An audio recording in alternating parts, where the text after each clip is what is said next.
Hey all, it's Fox. I want to talk about Ingo Swann.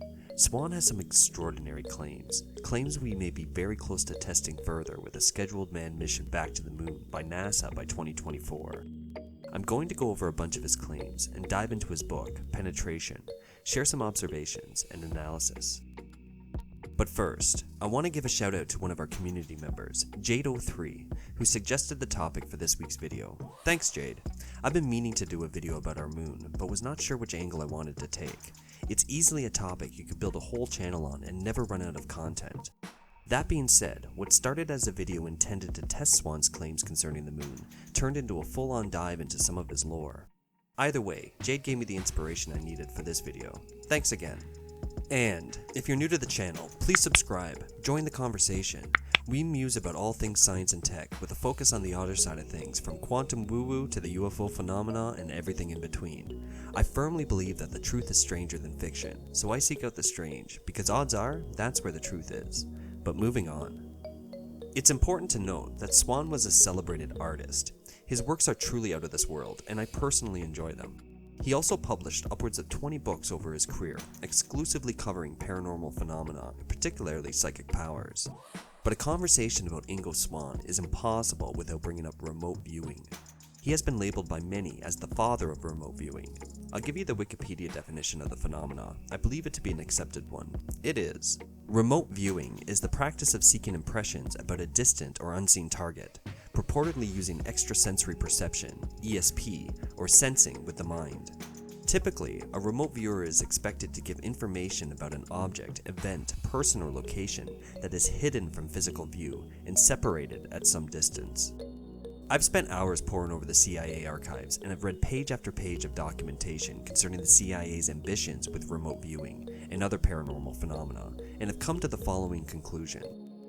Either the experiments purported to support the existence of the phenomena are in some way lazy science or flawed, or we have a bona fide psychic phenomena here that has been woefully understudied and simultaneously over-sensationalized. For me, it's still not clear. I have some more digging to do, but people like Russell Targ, famed physicist and parapsychologist, and the infamous Harold Puthoff concluded that Swann indeed had unique skills. You'll recognize Puthoff's name. He's a co-founder and board member of To the Stars Academy, Tom DeLonge's out-of-this-world startup. What I do know is that the CIA was obsessed with remote viewing, and for good reason. Having a team of remote viewers on staff at an intelligence apparatus would be, without a doubt, an indispensable tool. If the CIA had the ability to gain credible intelligence without ever leaving their office, it would change the intelligence game considerably, and any intelligence apparatus with such a skill set on staff undoubtedly would be the winner. Gold stars for everyone. Now, many people believe that Swann was legitimately psychic, and it's because there appears to be some good evidence supporting the notion.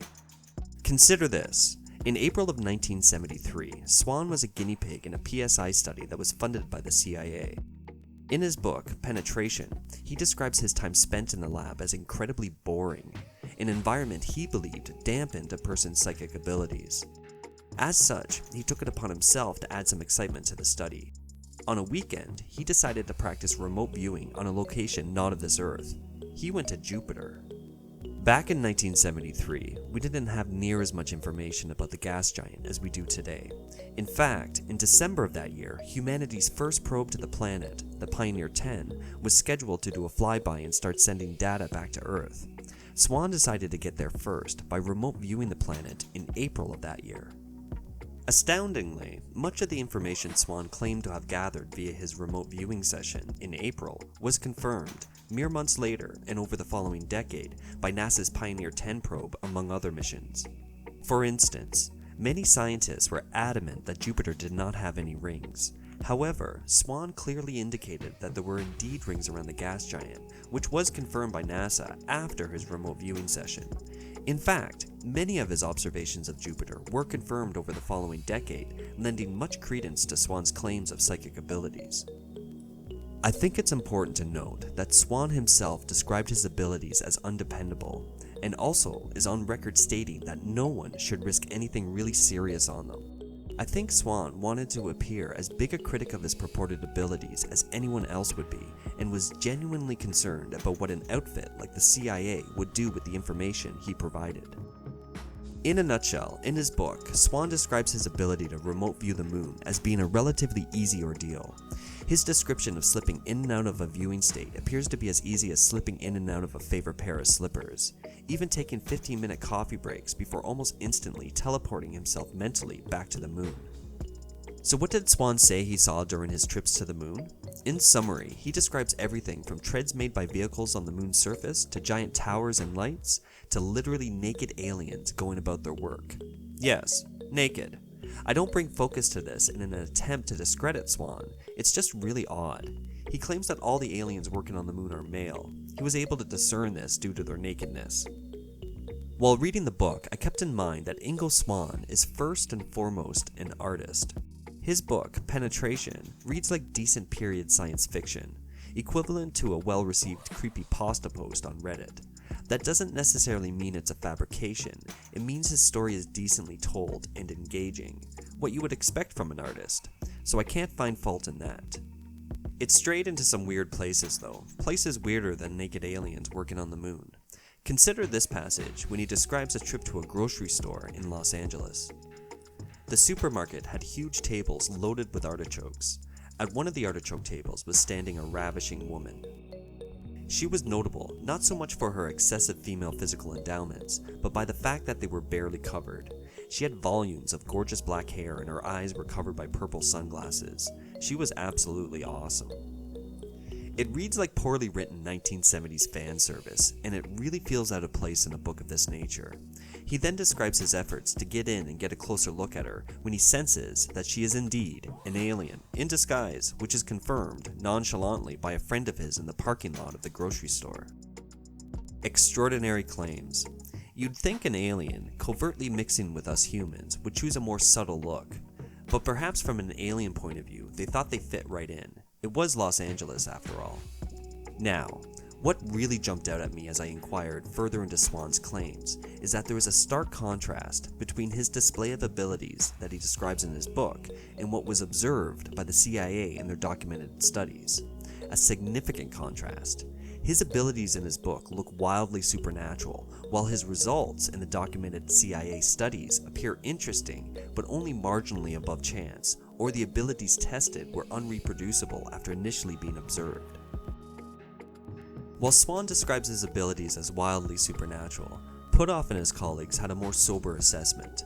In a presentation, I believe held around March 9, 1973, after their initial encounter with Swann and another purportedly psychic gentleman, they stated, "We have conducted experiments with two individuals who we were told had apparently demonstrated extraordinary human functioning in work with other investigators. We do not claim that either of these men have psychic powers. We do, however, stand by our experiments which show these men interacting with laboratory apparatus in a non-regular fashion. We conclude, therefore, that these men and the interactions that they apparently produce are worthy of further investigation."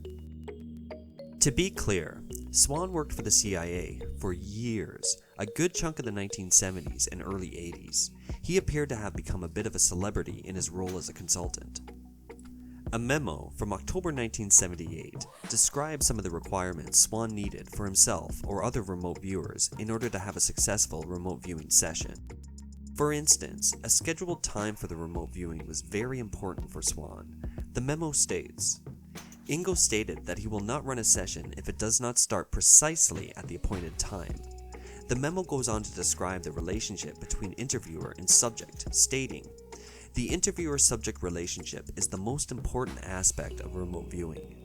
This is a special relationship that develops over time, based on training, experience, and the personalities of the individuals involved. This relationship is dependent on numerous factors, detailed below, and the interaction of these factors determines the outcome of each and every session."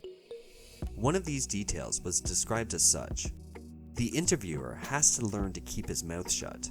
The subject must be allowed to develop his individual style of remote viewing. Some subjects close their eyes, some prefer the lights to be out, etc." The memo presents a laundry list of requirements for a good remote viewing session. I'll leave a link in the description so you can peruse the document yourself. Now back to his book, Penetration. Swann made numerous claims about the moon that are easily debunked in this modern era of data overload. For instance, he presents the following as scientific fact early in chapter 14 of his book. Due to admittedly wonderful scientific advances, the age of rocks can scientifically be dated by examining tracks burned into them by cosmic rays. By this technique of measuring, the oldest Earth rocks found so far date only to 3.5 billion years ago.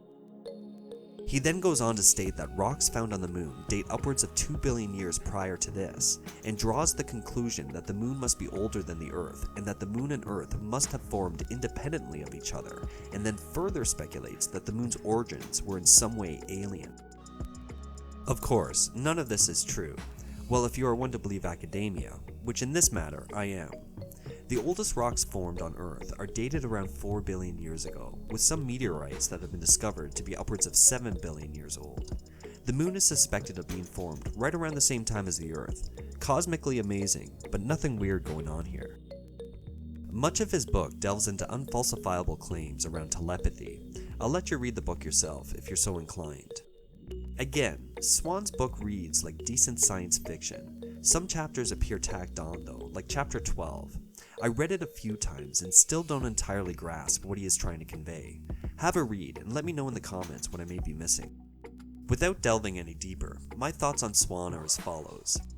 I think Swann uses very real interactions with the CIA-funded parapsychology program as clout to back up his more extraordinary, and as far as I can tell, most likely fictional, claims.